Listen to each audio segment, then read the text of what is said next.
Hello, it's Nikki. Welcome back. I'm getting uncomfortable already. Today's chat is about money.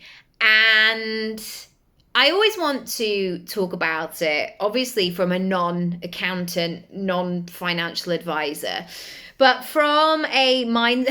I'm so uncomfortable. I'm not an accountant, I'm not a financial advisor, but I am somebody that, like you, has a relationship with money. And I think for us in this freelance space, in this self-employed space, a body language expert is like, she seems a bit wriggly. Yes, I am. In this conversation, as you know, as generating our own income, it's quite a different perspective, I find. So people talk about the freedom and the flexibility and working your own hours, or corporate friends might be like, are you actually working today?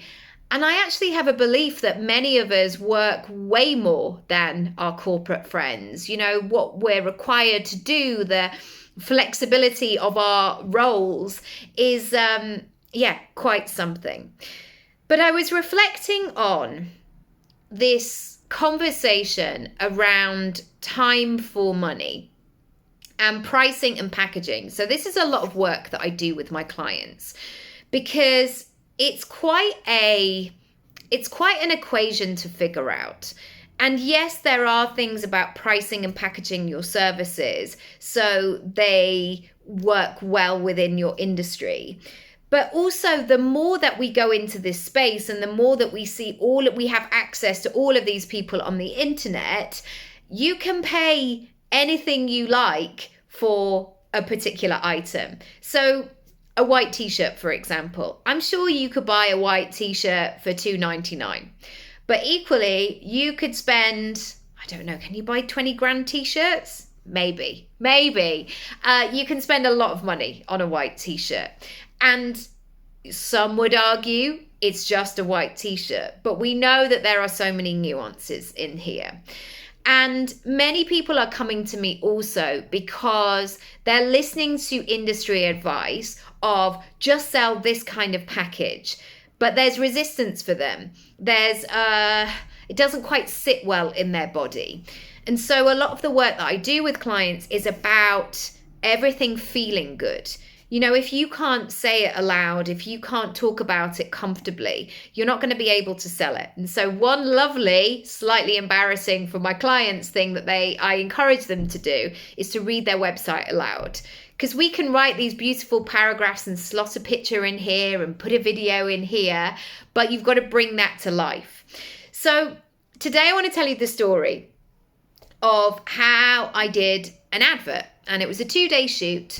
And I'm not going to give you all of the details, but I worked out that what I was paid for this advert in these 2 days, because what happened was they paid me for 1 year and then they bought me out for another year.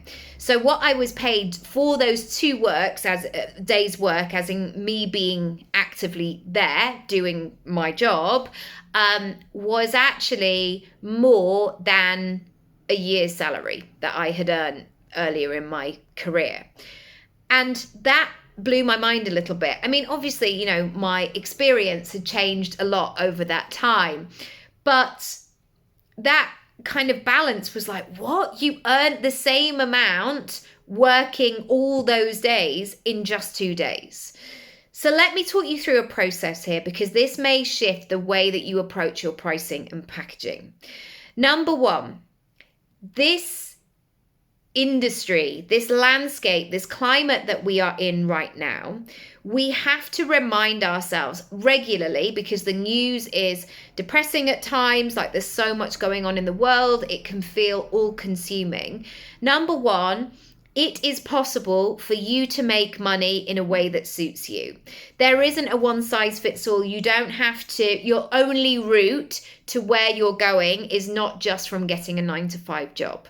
And I think we have to really remind ourselves of that on a day-to-day basis. And I do believe in that thing of, if you've got an audience, if you've got an internet connection, you can make amazing, incredible things happen. And yeah, that's quite juicy, I think. Number 2, to get to that place where I could go in and confidently land that and be a match for that sort of income in that sort of time frame at that sort of level, I had to go through the process of failing many, many times. And I don't mean failing, I mean like just going for so many castings, sending so many emails, writing so many pitches that I didn't get. But what I was doing was I was building the rhythm. I was building the muscle of doing that thing. And so by the time the thing that came along where I was a match, I was like, good. And actually I was recalled and penciled for something else as well. So even though I didn't get that, I almost could have had 2 jobs of the same sort of caliber. So yeah, I haven't really thought about that until now, because I'm always of the thing of like, once the job's gone, it's gone, on to the next one. But it really reminded me that you only get to do the things by doing the things, and sometimes failing, sometimes experimenting. And it's that repetition that is really important. So if you're in a spot where things are not happening quick enough, or you feel a bit stale or whatever, you have to move first. You have to go first. You have to create the momentum. You can't wait for it to come in the other direction. Number 3, you can be you and have a lovely time and work in your zone of genius and be playful and love it, and it not feel like hard work. This was literally like, these 2 days were some of the most casual, easy, like you're so looked after on a set, you know, a lovely car to come and pick you up, somebody to do your hair and makeup, catering all day. There was nothing hard about that at all. And it's always a really good reminder that actually spending time on working out what you're really good at and working within that sphere is such a great use of your time. I think we can overcomplicate it and try and be all things to all people. And actually, if you just lean into what is the best version of me, how can I cultivate that? How can I become that? I think the money, providing you have something to sell, will follow from there. Number 4, you have to go first and say you are available and say you are ready for that level. So sometimes in order to get to the next level, you have to close things down. And with me, that was saying no to non-paid work. I don't do that anymore. Those things like walk-on roles, extra work, I don't do that. I'm unavailable for that, because what I would rather do is spend more time and energy actually focusing on the thing that I want to do.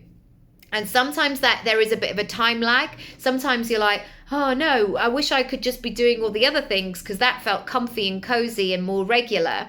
But you have to step yourself up and take on a new identity. This next identity, who is somebody who's like, right, I'm doing this and this is the direction I'm going in.